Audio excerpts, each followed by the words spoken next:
السلام علیکم دوستو، آپ دیکھ رہے ہیں ریئل وائس اور ہم لائے ہیں آپ کے لیے ایک نئی ویڈیو۔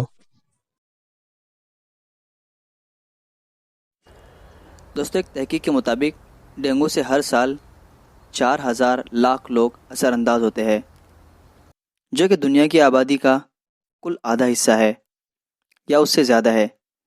لیکن اس کے ذریعے بیمار ہونے والے لوگوں کی تعداد 960 لاکھ ہے۔ اکثر وہ لوگ ہیں جو خطے وسطیٰ میں رہتے ہیں، یعنی ٹراپیکل ریجن میں رہتے ہیں۔ یہ لوگ زیادہ اثر انداز ہوتے ہیں، جن میں انڈیا، ساؤتھ ایسٹ ایشیا یعنی جنوب مشرقی ایشیا، چائنا، میکسیکو اور افریقہ وغیرہ شامل ہے۔ دوستو، یہ وائرس دراصل ایک دوسرے کو چھونے یا سانس کے ذریعے سے نہیں پھیلتا، بلکہ ایک مخصوص مچھر، ایڈیز، اور وہ بھی مادہ مچھر کے کاٹنے سے ہوتا ہے۔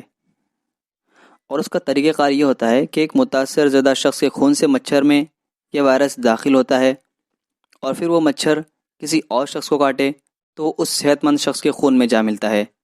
دوستو، یہ مچھر رکے ہوئے صاف پانی پر افزائش پاتا ہے، اور اس کے کاٹنے کے اوقات طلوع اور غروب آفتاب کے آس پاس کے ہے۔ دوستو، اس بیماری کے کچھ علامات بھی ہم دیکھ لیتے ہیں، جو کہ وائرس کے جسم میں داخل ہونے کے 6 سے 10 دن کے درمیان ظاہر ہوتی ہے۔ نمبر 1، اچانک سے تیز بخار آ جانا۔ نمبر 2، شدید سر درد۔ نمبر 3، آنکھوں کے حلقے میں یا اس کے پیچھے درد کرنا۔ نمبر 4، بھوک نہ لگنا۔ نمبر 5، متلی ہونا۔ نمبر 6، جلد پر سرخ دھبے آنا۔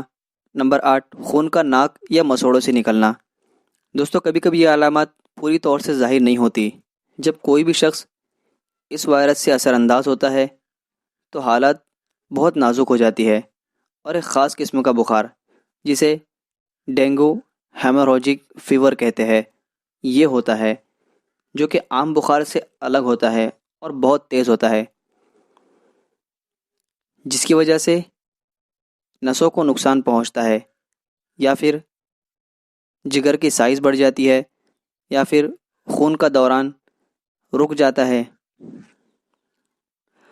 اور اگر اس کو جلد قابو نہیں کیا گیا تو بہت زیادہ خون کا رساؤ جسم کے اندر ہونا شروع ہو جاتا ہے اور موت بھی آ سکتی ہے، اور اسے میڈیکل کی اصطلاح میں DSS یعنی ڈینگو شاک سنڈروم کہتے ہیں۔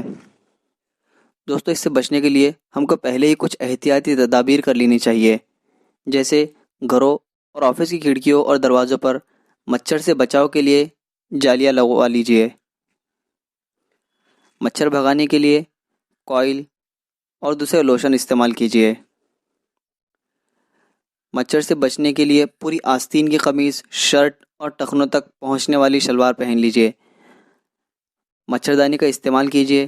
بالٹیوں میں اسٹور کیا ہوا پانی کم از کم ہر دوسرے دن تبدیل کر لیجیے، کیونکہ مچھروں کی پیدائش اور ان کی افزائش پانی پر ہی ہوتی ہے۔ جب بالٹیاں یا پانی کے دوسرے برتن استعمال میں نہ ہو تو انہیں ڈھانک کر رکھ دیجیے۔ پانی کے ٹینک یا پانی کے ذخائر کو دوسرے ذرائع کو ہرگز کھلا نہ چھوڑیے۔ تمام ایسی ناکارہ اشیاء جن میں پانی جمع ہونے کا اندیشہ ہو، مثلا پانی کی خالی بوتلیں، کولڈ ڈرنکس یا کاغذ کے خالی ڈبے، استعمال کے بعد کوڑا دان میں ڈال دیجیے، اور اپنے گھر اور آس پاس صفائی کا خیال رکھیے، اور کہیں تھوڑی مقدار میں بھی پانی کو جمع نہ ہونے دیجیے۔ تو دوستو، یہ تھی کچھ ڈینگو کے بارے میں معلومات۔ آج کی ویڈیو میں بس اتنا ہی۔ امید کرتا ہوں آپ کو یہ ویڈیو پسند آئی ہو۔ اس ویڈیو کو شیئر کیجیے اور مزید اس طرح کی ویڈیو حاصل کرنے کے لیے سبسکرائب کیجیے۔ اب ملاقات ہوگی اگلی ویڈیو میں، تب تک اپنا خیال رکھیے۔ اللہ حافظ۔